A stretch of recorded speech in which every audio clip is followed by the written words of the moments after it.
ശ്രീ നൌഷാദ് അലി, ഈ ബീഹാറിനെ കുറിച്ച് താങ്കൾ അതിന്റെ ചരിത്രവും പശ്ചാത്തലവും ഒക്കെ പറഞ്ഞു. കഴിഞ്ഞ ലോക്സഭാ തെരഞ്ഞെടുപ്പിൽ പ്രതിപക്ഷത്തിന് അനുകൂലമായ ഒരു വേവ് പലയിടത്തും ഉണ്ടായി. ഉത്തർപ്രദേശിലുണ്ടായി, രാജസ്ഥാനിലുണ്ടായി, ഹരിയാനയിലുണ്ടായി. പക്ഷേ ഹിന്ദി ഹൃദയഭൂമിയിൽ അത് തീരെ ഏശാത്ത ഒരു സംസ്ഥാനം ബീഹാറാണ് എന്നുള്ള കാര്യം നമ്മൾ മറന്നുപോരുത്. RJDയും കോൺഗ്രസും ഇടത് പാർട്ടികളും ഒരുമിച്ച് നിന്നിട്ടും വളരെ ശക്തമായ മുന്നണി അവിടെ ഉണ്ടായിട്ടും അവിടെ കൃത്യമായി LJP JDU BJP സഖ്യത്തിന് വിജയിക്കാൻ കഴിഞ്ഞു. ഒരുപക്ഷെ ബീഹാറിൽ ഒരു കനത്ത തിരിച്ചടി NDA മുന്നണിക്ക് ഉണ്ടാവുമായിരുന്നെങ്കിൽ രാജ്യത്തിന്റെ ഭരണം തന്നെ മാറിപ്പോയനെ. അപ്പോൾ കഴിഞ്ഞ തവണ കൺസെൻസസ് ഉന്നയിച്ച് സംവിധാനം അപകടത്തിലാണ്, ഭരണഘടന അപകടത്തിലാണെന്ന ക്യാമ്പയിൻ മുന്നോട്ട് കൊണ്ടുപോയിട്ട് അത് ഉത്തർപ്രദേശിലേതുപോലെ ചെലവാകാതിരുന്ന സംസ്ഥാനമാണ് ബീഹാർ എന്ന അടിസ്ഥാന യാഥാർത്ഥ്യം അവിടെ നിലനിൽക്കുകയാണ്.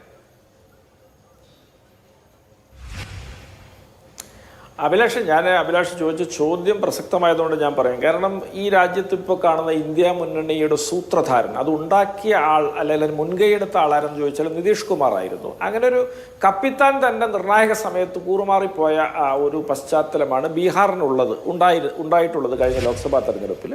അതിൻ്റെ ചില തിരിച്ചടികൾ ഞങ്ങൾ പ്രതീക്ഷിച്ചത്ര വിജയം കിട്ടാത്തതിന് കാരണമാകും. കാരണം അവിടെ വട്ടപൂജ്യമായിരുന്നു. അത് 10-നടുത്ത് സീറ്റുകൾ ഇപ്പം നിലവിലുണ്ട്. ഞങ്ങൾ സ്ഥിതി മെച്ചപ്പെടുത്തുകയാണ് ചെയ്തത്.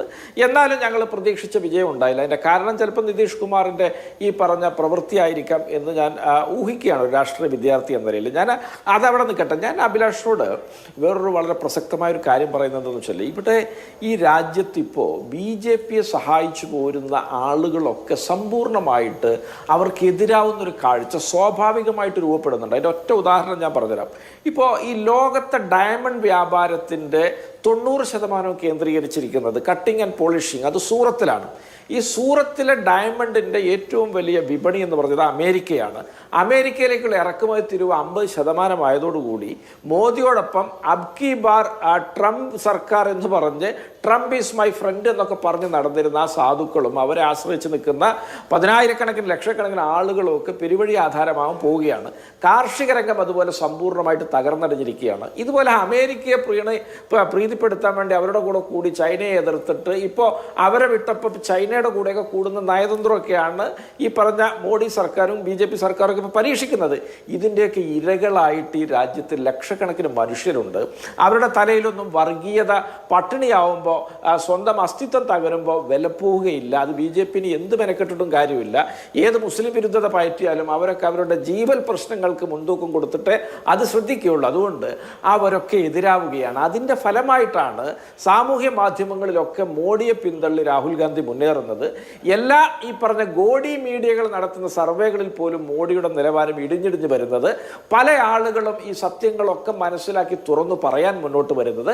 അത്തരത്തിൽ പുതിയൊരു ഉണർവ് ഈ രാജ്യത്തുണ്ടാകുന്നുണ്ട്. പിന്നെ BJPയുടെ പ്രതിനിധികളൊക്കെ ഞങ്ങൾ ബീഹാറും ജയിക്കും, ഞങ്ങൾ UPയും ജയിക്കും, ഞങ്ങൾ ഗുജറാത്തും ജയിക്കും എന്നൊക്കെ അവർ ആവർത്തിച്ച് പറയുന്നതിൻ്റെ ആത്മവിശ്വാസം എന്താണെന്ന് രാജ്യത്തെ ജനങ്ങൾക്ക് മനസ്സിലായൊരു സന്ദർഭം കൂടിയാണിത്. കാരണം ഈ കളിയുടെ റഫറിയും അമ്പയറും ഒക്കെ അവരുടെ കൂടെ ഫോർവേഡ് കളിക്കുകയാണ് എന്നുള്ളത് വളരെ കൃത്യമായിട്ട് മനസ്സിലായി. 90 ലക്ഷം ആളുകളുടെ വോട്ട്.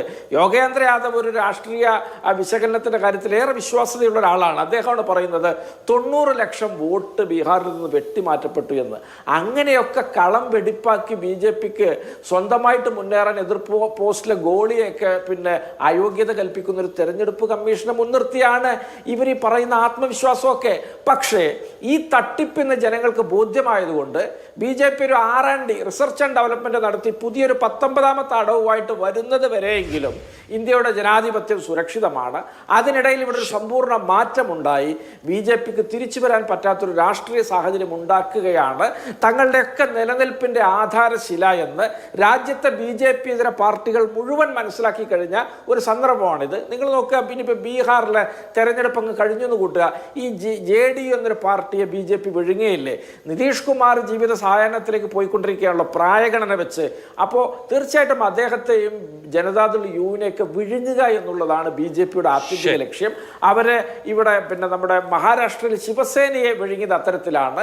എല്ലായിടങ്ങളിലും സഖ്യകക്ഷികൾ അത്തരത്തിൽ വിഴുങ്ങുന്നവരാണ് അവരെ സംബന്ധിച്ചിടത്തോളം എല്ലാവരും തിരിച്ചറിഞ്ഞിരിക്കുന്നു. ഈ ചന്ദ്രബാബു നായിഡു, നിതീഷ് കുമാറും അടക്കമുള്ളവർ രാഹുൽ ഗാന്ധിയുടെ മുന്നേറ്റം ആഗ്രഹിക്കുന്നവരാണ് എന്നുള്ളതിൽ ഒരു തർക്കവും ഇല്ല.